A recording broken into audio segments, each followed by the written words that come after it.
What if Captain Hook was never the villain?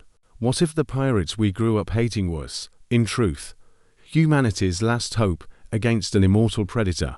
Tonight, we uncover the terrifying truth about Neverland. Forget the colorful fairy tale. Neverland is not a paradise of endless childhood, it's a feeding ground, where Peter Pan is not a savior, but a vampire.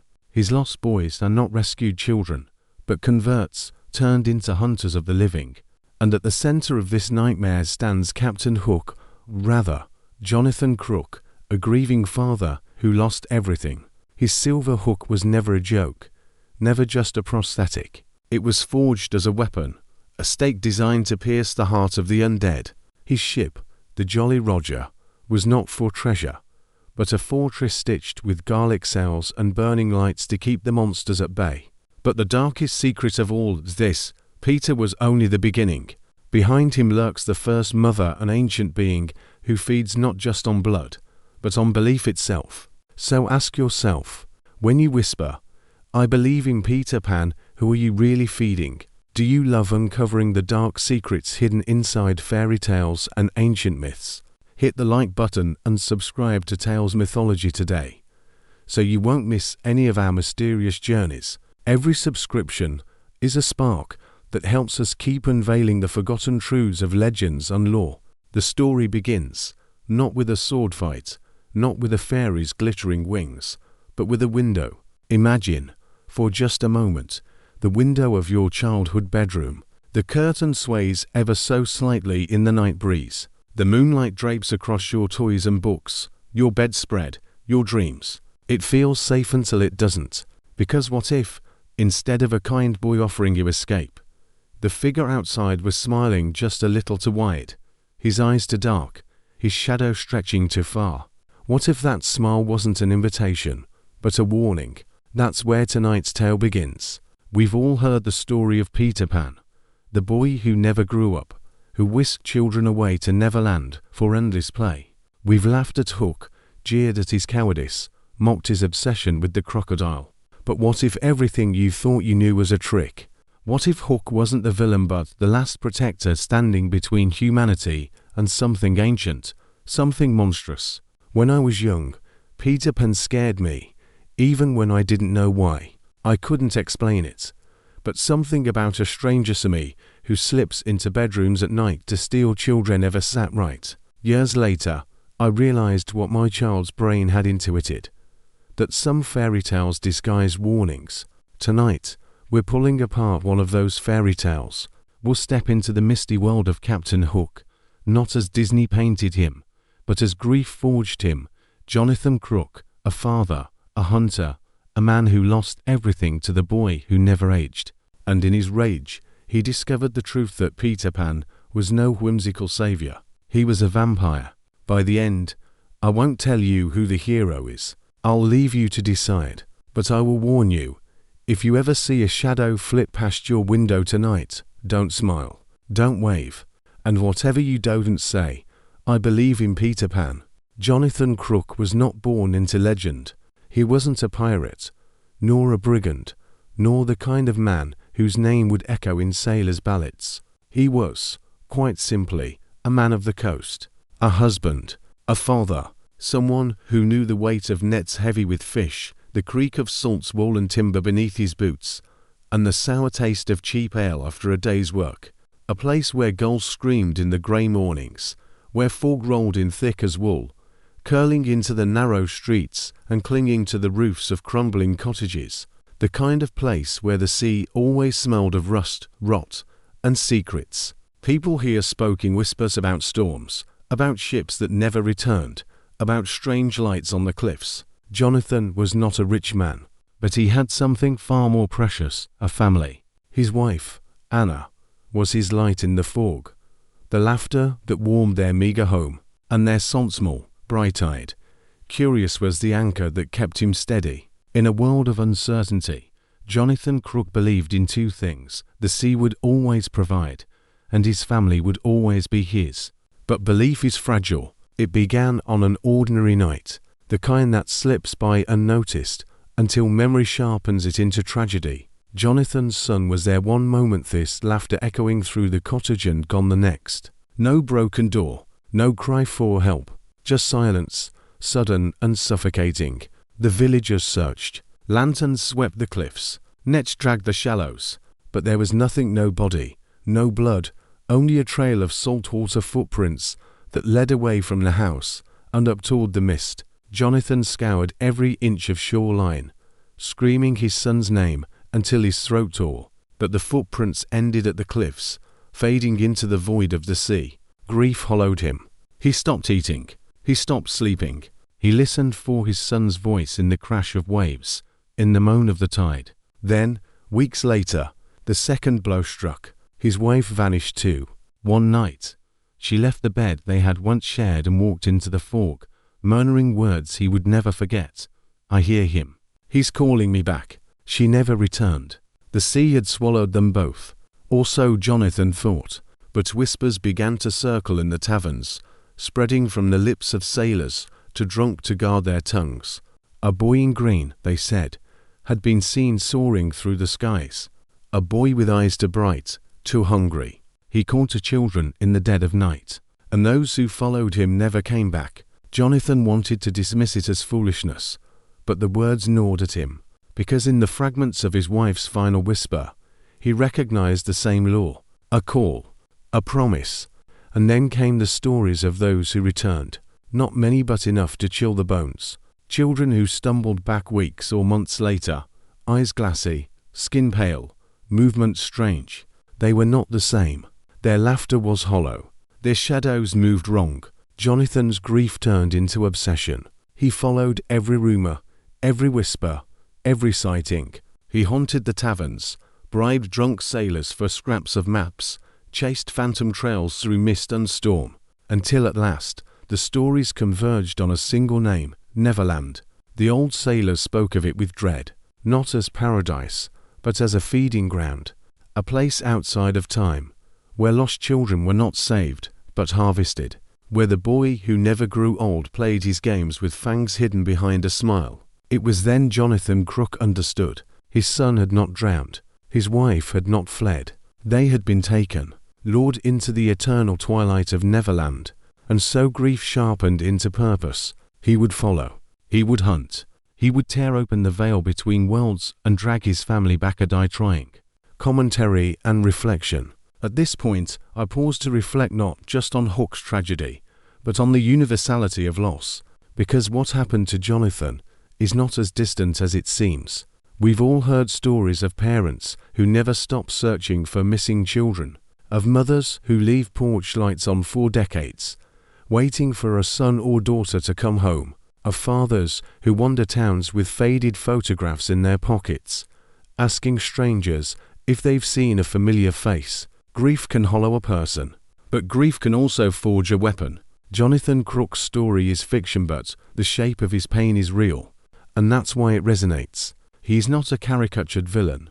He's the embodiment of love distorted by loss. Jonathan's transformation extended arc. The moment Jonathan realized that Neverland existed, he ceased to be a simple fisherman. His life narrowed to a point sharper than any blade. He became consumed with the idea of breaching that hidden place. He began to study the sea in ways he never had before, not as livelihood, but as scripture. He charted tides against moon phases, marked storms against whispered sightings of green light in the skies. He filled journals with notes in a hand grown jagged from sleepless nights. This obsessive mapping reminds me of real figures from history like Sir John Franklin, who searched endlessly for the Northwest Passage, or Amelia Earhart, driven to map skies no one had crossed. There's something profoundly human in this, the need to impose order on mystery, to tear meaning from chaos. Jonathan's obsession made him an outcast in his village. Some said he had gone mad. Others whispered that he had made a pact with the sea. But Jonathan didn't care. In his heart burned one truth.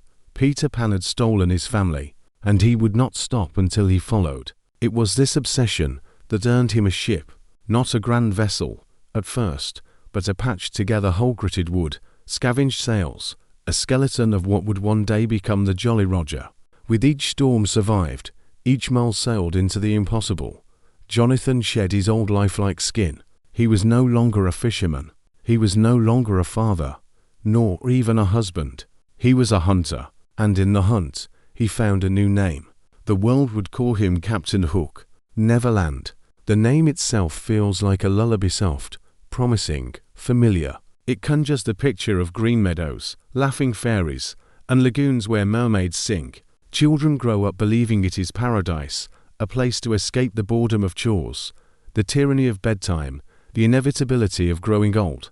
But Jonathan Crook soon discovered that the stories were lies. Neverland was not paradise. It was a trap. First impressions of the other world. When Crook first crossed the threshold, the air itself betrayed him. It carried the sweetness of fruit and honey, but beneath it was wrath kind that clings to grapes. The sky never seemed quite right, neither day nor night, but an eternal twilight, where the sun hung low as if unwilling to rise, unwilling to set. Forests stretched endlessly, green at first glance, but watch long enough and the trees seemed to shift, their branches curling like claws, their shadows slithering against the ground. Rivers ran silver with moonlight, though no moon could be seen, and through the mist floated laughter high-pitched, endless, echoing to long to be natural. This was the world children dreamed of, and yet it was also the world that devoured them. The Lost Boys. The first time Jonathan saw the Lost Boys, he felt a flicker of hope. Children, ragged but alive, darting through the woods, shouting with joy. They leapt from branches, wrestled in the grass, and sang rhymes that made no sense. But then he looked closer. Their eyes glowed faintly in the half-light, pupils sharp as an animal's. Their teeth glinted not in smiles, but in hunger. Their games had no rules, only cruelty. Tag ended when one child sank teeth into another's arm. Hide and seek ended with screams from the dark, and yet they laughed, as though their suffering was play. Jonathan realized with horror. These were no children anymore. They were converts. Every child Peter Pan stole was not saved, but remade, their laughter hollow, their bodies caught between life and death, their innocence stolen and twisted into something feral.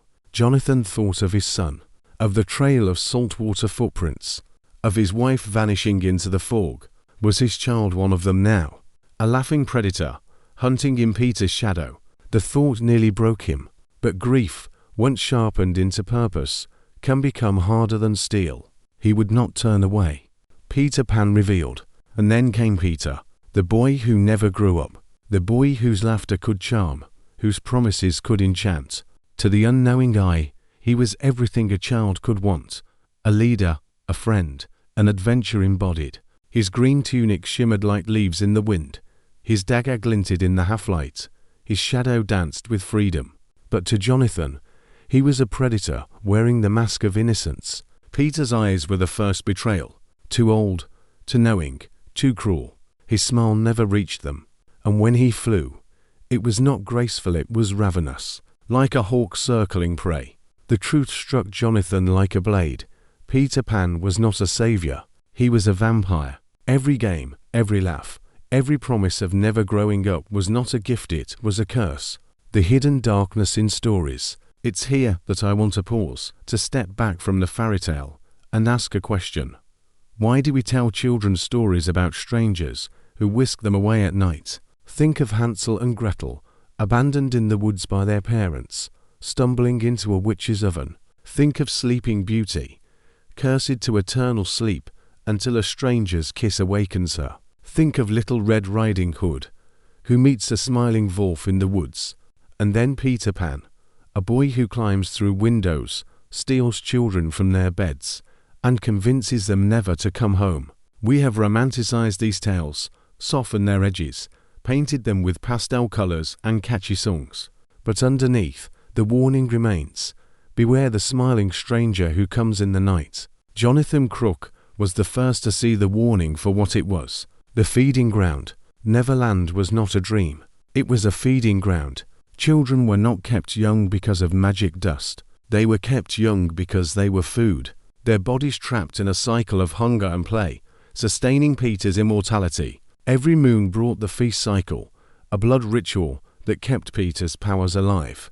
The lost boys fed, and Peter fed on them. A grotesque loop of innocence consumed, joy weaponized. Jonathan watched in horror.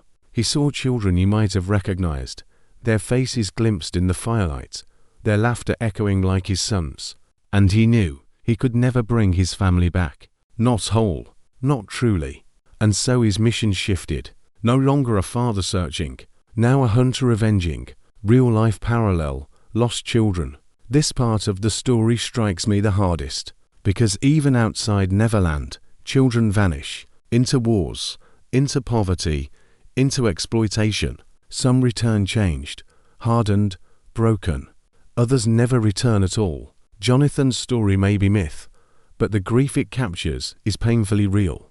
Parents know the terror of losing sight of a child in a crowd, the heart-stopping panic of an empty playground swing, the sleepless nights when the phone doesn't ring. Neverland is just a metaphor for the places the world swallows children whole. Jonathan's resolve, the horror of Neverland, should have broken him. For many, it would have. To look into that twilight world and see children turned monsters, to see joy turned to hunger, is enough to destroy the spirit.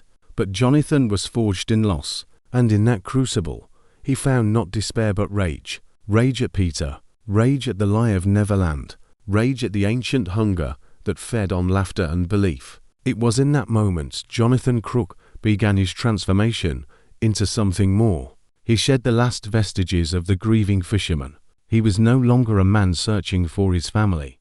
He was a man hunting a predator, and predators learn quickly that when prey stops running, the balance shifts. Neverland is a lie wrapped in song, a beautiful mask stretched over a graveyard, and Jonathan Crook, Captain Hook, saw through it. Where others saw paradise, he saw prison. Where others saw savior, he saw predator. And where others saw lost children, he saw an army of the damned. From that moment, his life had one purpose: destroy Peter Pan. But to do that, he would have to become something else entirely. The first encounter, the story of Captain Hook, often begins with a dual steel flashing against steel, the pirate snarling as Peter Pan dances in the air. But that's a lie. The truth was far more brutal. Jonathan Crook did not lose his hand in a duel. He lost it in a slaughter. Their first meeting was not a contest of equals. Peter was not playful, not teasing. He was hungry. He fell upon Jonathan like a hawk tearing into prey. The fight ended almost before it began. Jonathan raised his cutlass, but Peter didn't parry. He ripped. With supernatural speed, he tore Crook's hand from his wrist and flung it into the air as though it were nothing more than a scrap of cloth. The blood barely hit the ground before the crocodile's jaws snapped shut around it. Peter laughed, a cold, hollow laugh that didn't belong to a boy. Then he flew away, trailing green light like a comet, leaving Jonathan bleeding in the dirt. That night, as Jonathan pressed cloth against the wound, the truth sank into his bones. This was no child's game. This was war, the birth of the hook. Grief had turned Jonathan into a seeker. Now pain turned him into something else, a craftsman of vengeance. He did not fashion a hook to replace what was lost. He fashioned it as a weapon. In the village's old blacksmith shop long abandoned, its tools rusted, Jonathan built something monstrous. He melted silver, pounded iron, forged it into a curve sharp enough to pierce bone. He tipped the metal with jagged edges, each groove designed to tear. The hook was no prosthetic. It was a stake. When he strapped it to the stump of his arm, he did not feel whole, but he did feel ready. And so the name was born, Hook, not as a jest, not as mockery, but as a warning, a symbol transformed. The hook became more than a weapon. It became a symbol of his loss, his rage, his mission. Symbols are powerful. Think of the soldier's medal, the doctor's white coat, the cross, the crescent, the star. Objects become more than what they are. They become what we believe they are. For Jonathan, the hook was not simply a tool. It was a vow carved in silver. This transformation fascinates me. How often do we see people turn wounds into weapons, scars into armor? A soldier who loses a limb and returns to the battlefield with a prosthetic designed for combat. A parent who loses a child and spends the rest of their life fighting to change the system that failed them. A survivor who takes the very thing meant to break them and uses it to inspire others. Jonathan Crook's Hook is that story, crystallized into legend. The hunt begins. Armed with his new weapon, Hook began to stalk the shadows of Neverland. He studied Peter's movements, learned the rhythms of the Lost Boys, mapped the hidden coves where they slept. It was during these nights that Hook discovered the feast cycle. Every blood moon, Peter and his brood had to feed. Without it, their power waned. They grew sluggish, their eyes dulled, their laughter faltered. Missed the feast, and they weakened. Missed too, and they began to wither. This weakness became Hook's weapon. He timed his strikes to coincide with the blood moons, waiting until the Lost Boys stumbled through the trees, ravenous and distracted. Then he would descend, his hook flashing in the dark. Every scar on his arms was earned in these hunts. Every night spent dragging feral children from their nests. Every battle fought against creatures who still wore the faces of boys. And each time, he wondered, was he killing monsters, or was he killing children? The weight of the hunter. This question haunts me as much as it haunted Hook, because history is filled with figures who lived in this grey space, defenders who carried the weight of killing to save. Think of firefighters in wild infernos, forced to set controlled burns that consume homes to stop the greater fire. Think of doctors in triage tents, choosing who lives and who dies because they cannot save everyone. Hook lived in that same space. Each strike of his hook saved lives, but each strike also ended one. His scars were not just on his body, but on his soul. The making of a hunter. Hunting is not just about weapons, it is about knowledge. Hook studied his enemy. He learned that Neverland was not free, it was bound by rules. The vampires could not cross iron. They recoiled from garlic. Their flesh blistered in the rays of artificial light. So he adapted. He stole scraps of old-world technology and fashioned lanterns filled with concentrated, ultraviolet light. He sewed garlic thread into his sails. He lined his ship's hull with iron. Every plank, every nail, every lantern was part of a war machine.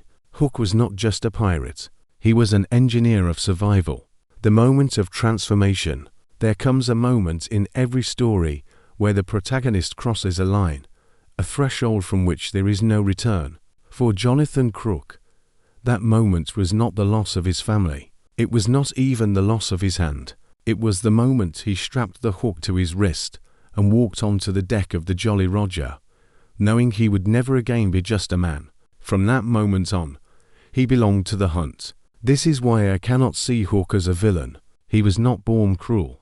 He was made by grief, reforged by pain, and hardened by necessity. If you strip away the theatrics, the hat, the feather, the flamboyant gestures, you are left with a man who lost everything and turned that loss into a weapon. And maybe that's what makes him terrifying. Not because he is evil, but because he is us. Any one of us, given enough loss, enough rage, enough hunger for justice, could become Hook. The Jolly Roger reimagined. When most of us think of the Jolly Roger, we imagine a ship of plunder, black sails unfurling in the wind, a crew of cutthroats laughing as they raid the seas. But Jonathan Crook's Jolly Roger was not built for gold. It was built for war. He did not carve her hull to carry treasure chests. He carved her to carry scars. The ship was a fortress iron-lined to keep the vampires from phasing through.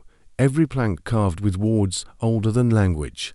Her sails stitched not with simple rope, but with garlic-threaded fibers that smelled faintly of ash and spice when the wind tore through them. On the deck, lanterns swung not with flame, but with light stolen from old-world machines' ultraviolet beams that burned like miniature suns. At night, when the mists closed in, those lanterns cut through the fog like knives, casting an eerie violet glow over the waves. Sailors who glimpsed her from afar whispered that she looked less like a ship and more like a floating cathedral, glowing in defiance against the eternal dusk of Neverland.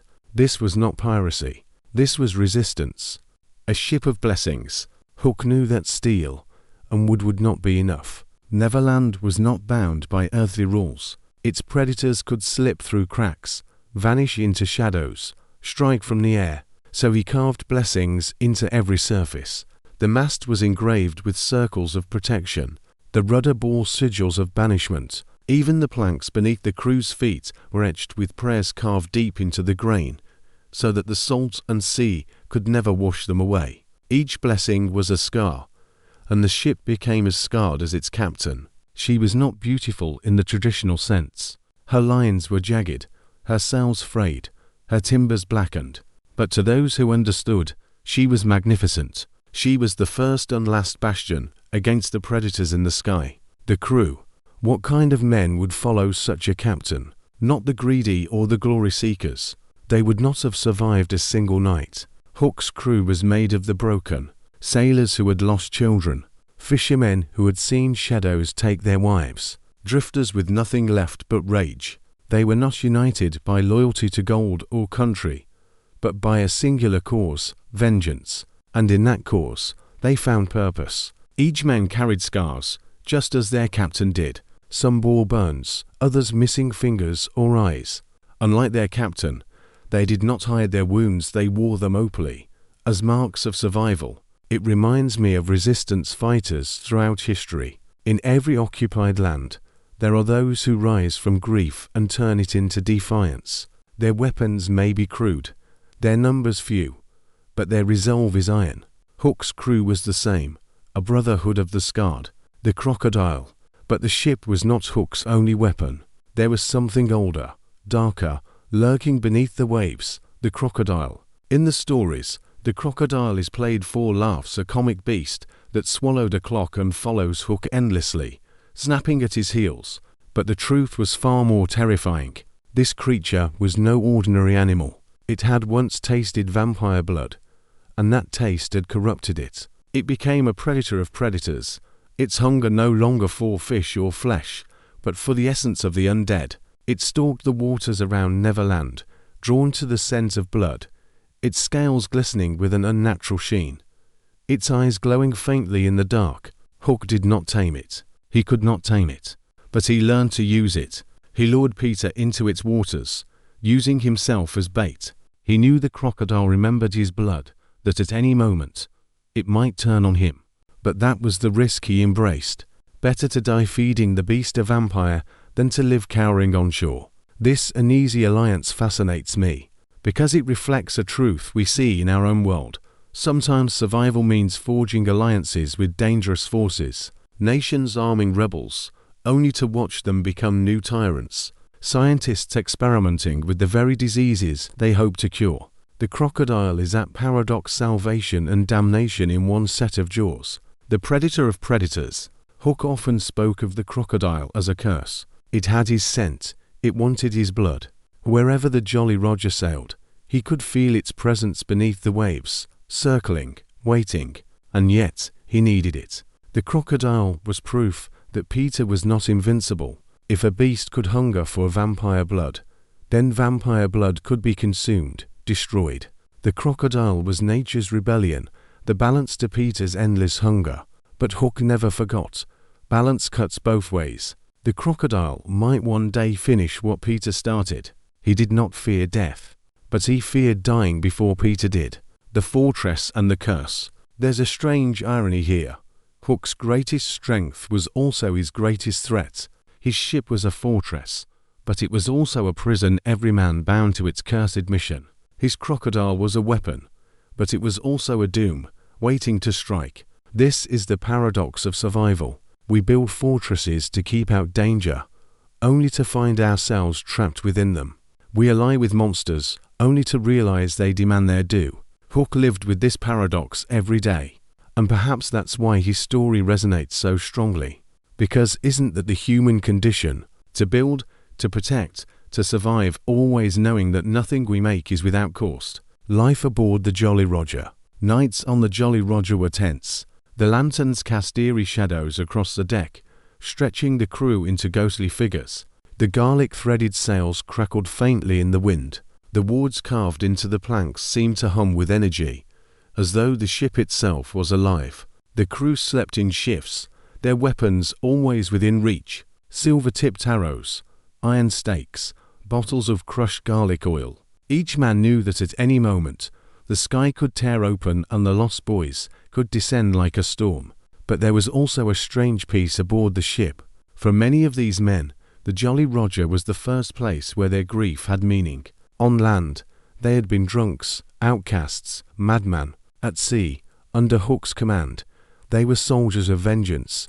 Purpose is powerful. It can turn despair into strength. The Jolly Roger and the crocodile are often remembered as jokes, as symbols of Hook's foolishness, but in truth, they were his greatest weapons, one forged by human hands, the other born of nature's rebellion.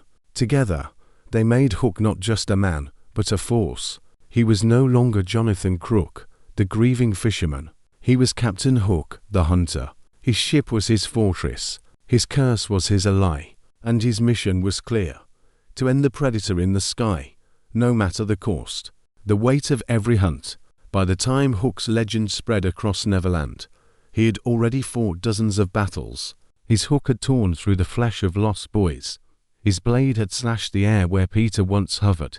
His ship had sailed into mists that swallowed other vessels whole. And yet, for all his victories, he carried no joy, because every enemy he faced was not a monster in appearance, but a child. Sometimes, in the thick of battle, Hook would strike down a lost boy and see just for a moment the face of his son, laughing in the flicker of firelight, his son, calling for him from the cliffs, his son, eyes wide not with hunger, but with innocence, and then the vision would vanish, leaving only a lifeless body, teeth sharp, eyes still glowing faintly with Peter's curse. This was the torment Hook could never escape. Was he saving the world, or was he slaughtering children? The echo of his son. It was worst on quiet nights, when the ship creaked and the sea whispered.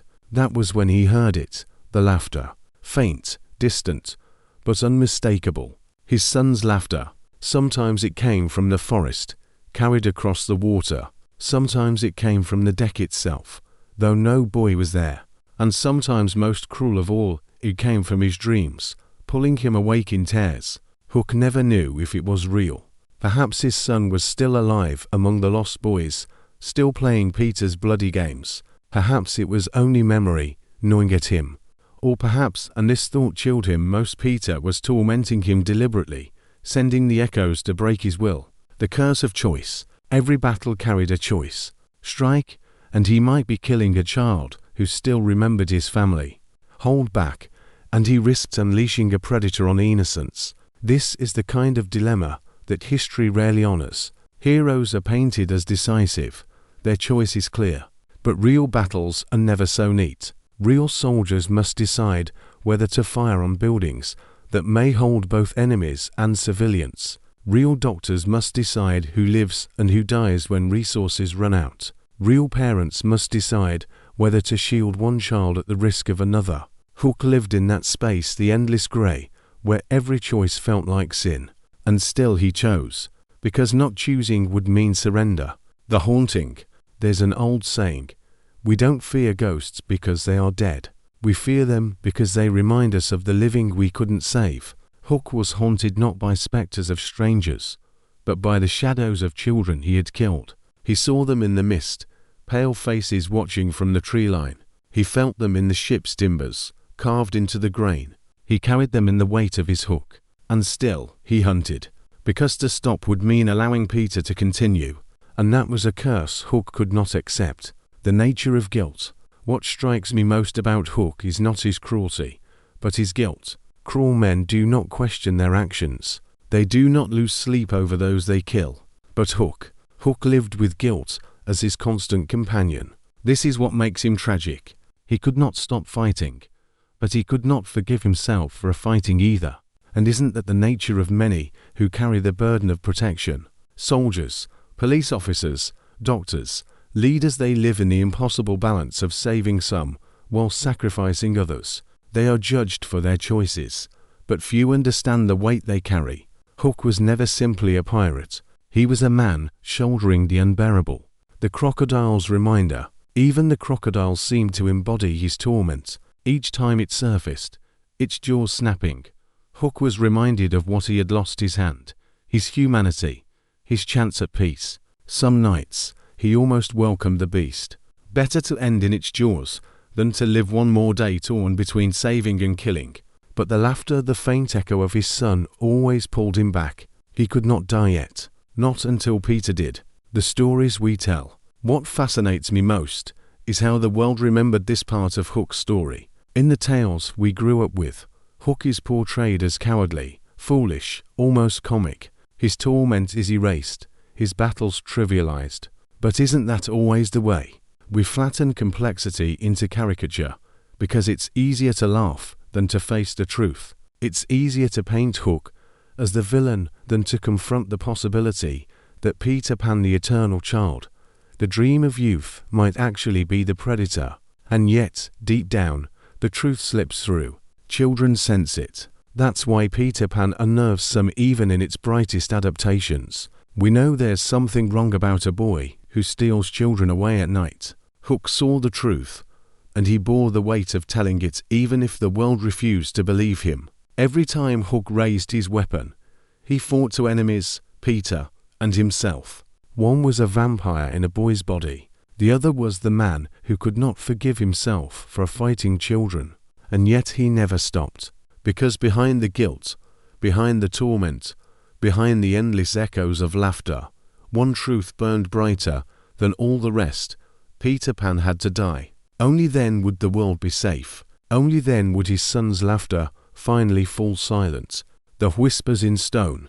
Hook's battles against Peter had hardened him, but they had also left him with questions. If Peter was truly immortal, where had his power come from? If the lost boys were converts, who had made the first conversion, the answers came not from Peter himself, but from the wreckage scattered across Neverland. There are ruins there, hidden beneath moss and fog, older than the forests, older than the seas. Carvings etched into stone that no sailor's tongue could read.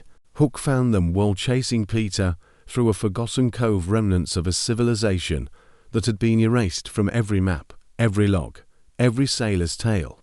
The carvings told a story, though fragmented, a winged child crowned in thorns, kneeling before a shadow without a shape, an offering, a surrender. The sailors called her the first mother, the birth of Peter. From these ruins, Hook pieced together the truth. Peter Pan was not born a vampire. He was made. The first mother could not enter this world in her full form. She was too vast, too ancient, too hungry. But she could reach through, and when she did, she needed a vessel. Not the strongest, not the cruelest, but the purest. Innocent blood takes infection best. She chose Peter, a boy unmarked by time, untouched by the stains of adulthood.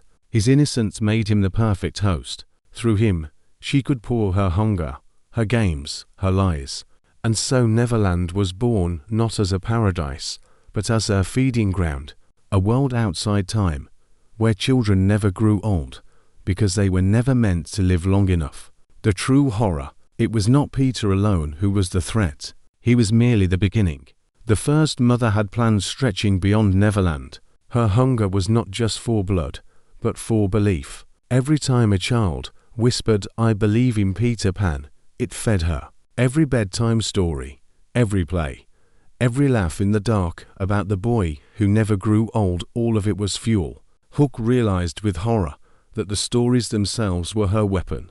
She had embedded herself into human imagination. The more people believed, the stronger she became. This was the cruelest revelation. Peter's smile was not just bait for children. It was bait for all of us. The power of belief. This is what chills me most about Hook's discovery. The idea that stories themselves can feed monsters. Because it's not so far from the truth. Think about it. Movements, cults, even entire empires have risen not because of swords or guns, but because people believed. Belief is one of the most powerful forces in human history. It can inspire revolutions. It can justify atrocities. It can sustain hope in the darkest times. The first mother understood this. She didn't just feed on bodies. She fed on stories, on the whispers of children, on the faith of generations, on the myths that mothers told their children at bedtime. That's why Peter Pan endured. That's why the story never died. Because we were keeping it alive. Hook's revelation. This truth nearly broke Hook. For years, he had believed his mission was simple. Kill Peter, end the curse. But now he saw the wider battlefield. Even if he killed Peter, the first mother would find another vessel. The story itself would endure, because belief was stronger than death. So Hook's mission changed. He was no longer simply a hunter of Peter. He was a hunter of the first mother. He began to study the ley lines, the blood moons, the ancient carvings. He mapped the cycles of the sky, searching for the nights when her grip on this world was weakest.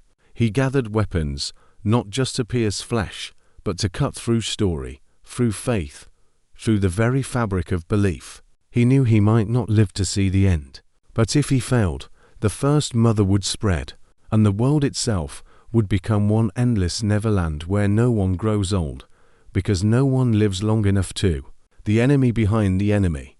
There's a kind of despair that comes when you realize the thing you've been fighting is only a mask. Soldiers who thought they were fighting one army, only to discover it was a puppet of another. Activists who thought they were fighting one law, only to discover the system itself was rigged against them. Hook lived in that despair. 4 years, he had chased Peter, believing him to be the ultimate enemy. But the truth was worse. Peter was just a boy-shaped veil draped over a monster so old, so patient, so cunning, that it had been feeding on humanity since the first bedtime story was ever told. The first mother didn't just want blood. She wanted us to keep telling the story to keep her alive. And in that realization, Hook saw the cruel irony. His own legend, the tales told about Captain Hook, were feeding her too. The weight of belief. This raises a terrifying question. If belief can feed monsters, what else have we been feeding? How many of our stories, our myths, our bedtime tales, carry roots that stretch into the dark? How many things we laugh at, dismiss as fantasy, are actually older hungers clothed in words? I don't think this is just a mythological question. Think about the real world. Entire industries are built on shaping belief. Advertising, politics, media. When enough people believe in something, even if it isn't true, it becomes real in its consequences. Wars are fought, fortunes are made, lives are lost. The first mother is simply the darkest version of this truth. That belief itself can be weaponized. Hook's preparation. Armed with this knowledge, Hook began to prepare not just for battle, but for war against a concept, against faith, against story itself. He gathered weapons that could pierce flesh, silver hooks, iron stakes, UV lanterns. But he also gathered knowledge. He studied languages no one remembered, pieced together fragments of forgotten rituals, mapped constellations long erased from charts. His crew thought him mad. Sometimes. Why carve symbols into the very air? Why mutter prayers in dead tongues? But Hook knew. He wasn't just fighting Peter. He was fighting the first mother. And to kill her, he would need more than weapons. He would need to unmake the story itself. And so, the legend deepened. Captain Hook was not merely a man chasing revenge. He was not merely a pirate fighting a boy. He was a hunter who had glimpsed the oldest hunger of all, a hunger that fed not on flesh, but on belief. Peter Pan was not the villain. He was the law. The first mother was the hand pulling the strings, the mouth drinking the stories, the shadow that waited behind the window when children whispered, "I believe." And Hook, he was the only one who dared to stand against her. A war beyond the sea. By the time Hook uncovered the truth of the first mother, he knew his mission was larger than any one man. Killing Peter would not end the curse. It would only buy time, a reprieve, a breath, a pause in a cycle that stretched back beyond human memory. The first mother would simply find another vessel, another child pure enough to host her hunger, to end her reign. Hook would need to go beyond battle. He would need to wage war. Mapping the ley lines.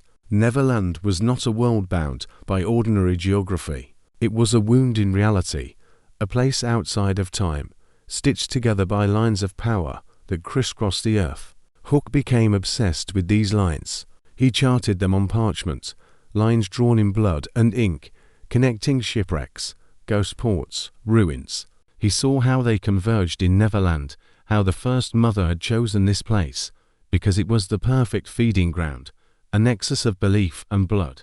His quarters aboard the Jolly Roger became a labyrinth of maps, charts pinned with daggers, strings connecting points, constellations scratched into the walls. His crew whispered that their captain was losing his mind. But Hook knew he was tracing the veins of the monster itself. He wasn't just hunting Peter anymore. He was looking for the pulse of the first mother, the blood moons. Through his studies, Hook discovered a cycle, the blood moons. Every time the moon swelled red, the first mother's grip weakened slightly. The veil between worlds thinned, her hunger momentarily sated.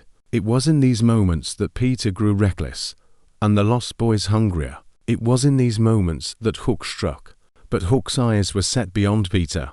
He believed that during one of these blood moons, when the first mother's grasp was weakest, he could pierce her shadow itself. It would not be a battle of blades, but of will belief against belief, story against story. If he failed, the first mother would not just survive, she would spread. Her hunger would pour out of Neverland and seep into the waking world. The stakes were apocalyptic. The preparation of men. Hook's crew knew the risks. Each man carried his own grief. But even grief has limits. Some faltered when they realized the fight was not just against Peter, but against a creature that fed on belief itself. And yet, they stayed. They sewed garlic into their clothes. They carried silver stakes strapped to their chests. They memorized chants in languages that burned the tongue. Each man became both sailor and soldier, both hunter and priest. Their ship was no longer a vessel. It was an ark, the last hope of a humanity that did not even know it was under siege. The weight of legacy. What haunted Hook most was not death. He had made peace with the fact that he would likely never leave Neverland alive. What haunted him was the question of legacy. If he failed, there would be no more hunters. The first mother would consume belief until the world itself was nothing but her feeding ground. Humanity would live forever in Neverland not as dreamers, but as prey. Hook often wondered if anyone would remember him, if the world would ever know that the man they called villain had been its last defense, or if the first mother would rewrite the story again, twisting him into the cowardly caricature we grew up with. And isn't that the cruelest fate of all? To die saving the world, only to be remembered as its monster. The burden of preparation. I find something profoundly human in Hook's endless preparation, because isn't that what we all do, in our own way? The firefighter who drills every day, knowing the inferno will come. The surgeon who studies 4 years, preparing for the patient whose life hangs by a thread. The activist who spends decades shouting into the void, preparing for the day the world might finally listen. Preparation is a kind of prayer. It is hope carved into action. And Hook's life was one long prayer that he would be ready when the blood moon rose. The vision of failure. But with every plan, every map, every weapon, came the vision of failure. Hook saw it clearly. The world consumed by the first mother. Cities falling silent. Not because people had died, but because they had been stolen. Streets filled with laughter hollow, endless, the laughter of children who would never grow old, an endless Neverland. It was this vision that drove him harder, because as much as he feared dying, he feared leaving the world to that fate far more. Hook's final resolve. On the eve of another blood moon, Hook stood on the deck of the Jolly Roger, staring at the horizon. His crew sharpened blades, checked lanterns, whispered prayers. The crocodile circled below, its scales glinting faintly in the violet glow. Hook closed his eyes and heard his son's laughter one last time. Not mocking, not cruel, just laughter, pure and innocent, the way it had been before Peter took him. And Hook knew this was his reason, his anchor, his weapon. He would fight not just for vengeance, but for memory, for the laughter of children who deserved to be real, not hollow echoes, for the world that deserved to tell its own stories, not feed the hunger of a monster. And if he fell, he would fall with his hook raised, his ship burning like a star against the night, a beacon to anyone who came after. There was once a man who fought for you, though you never knew his name. The battle was coming. The blood moon would rise. The first mother would stir, and Hook would stand between her and the world, a single scarred man with a silver hook and a ship stitched together from grief and hope. Perhaps he would die. Perhaps his story would be twisted, his name remembered as villain. But perhaps, just perhaps, belief could be turned against the monster. Perhaps the story of Captain Hook could become not a curse, but a weapon. We end where all of this began, with a window. Imagine it again, the soft glow of moonlight spilling through the curtains, the quiet hum of night pressing against the glass. To a child, it feels like magic. To a parent, it feels like safety. But now, after Hook's story, the window feels different, doesn't it? It no longer looks like an invitation to wonder, but a threshold to dread, because we now know what waits outside. Not a boy offering adventure, but a predator wearing innocence like a mask. And once you let him in, you don't go to paradise. You go to her, to the first mother, and you don't come back. Hook remembered. So who was Captain Hook, really? Not the buffoon painted by storybooks, not the coward mocked in cartoons, not even the villain that stage plays have told us to laugh at. Hook was Jonathan Crook, a father, a husband, a man forged by grief into a weapon, who saw through the lie of Neverland and carried the unbearable weight of fighting children, turned into predators. He was humanity's last hunter, the one who dared to stand against not just Peter Pan, but the ancient hunger pulling his strings. Maybe he was flawed, maybe he was cruel at times, maybe he bore guilt that never let him sleep, but perhaps that's what makes him real. Heroes are not perfect. They are not shining knights or flawless saviors. They are broken people who keep fighting anyway. Hook fought because no one else would. The lesson of belief. But perhaps the greatest lesson lies not in Hook, or even in Peter, but in the first mother herself. She fed not just on blood, but on belief. Every story, every bedtime whisper, every clap of a child's hands, saying I believe in fairies, all of it was nourishment. And that means we must ask ourselves, what are we feeding? Every day, we tell stories about heroes, about villains, about the world we want to live in. And those stories shape reality. They give power.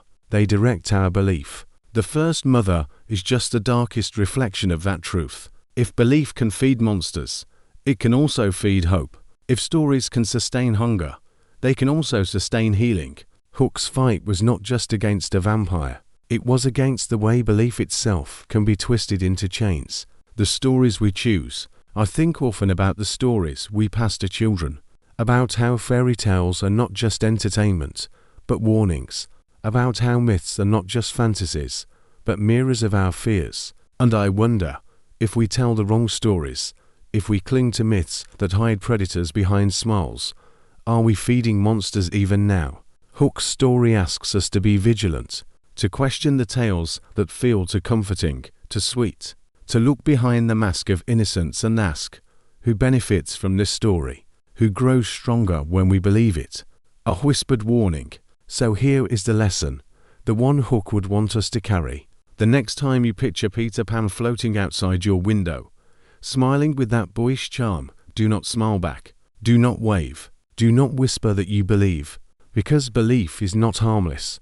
Belief is power, and once you give it away, you do not know who is feeding on it. Maybe you'll still see Hook as a villain. Maybe you'll still laugh at his feathered hat and his flustered temper.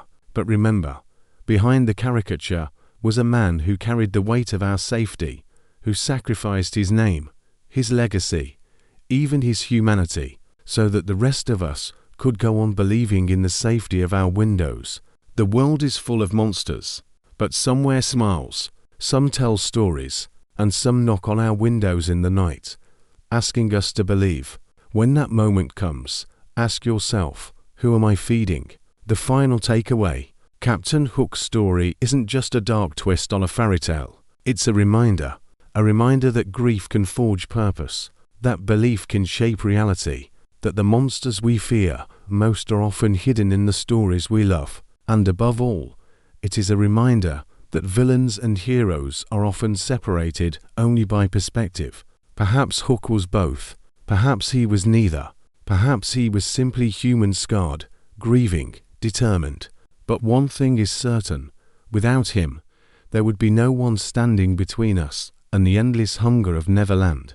So tonight, as you close this story and glance at your window, remember Hook. not as a pirate, not as a villain, but as the hunter who carried a hook of silver and a heart carved by loss, and who fought so that the rest of us could keep dreaming.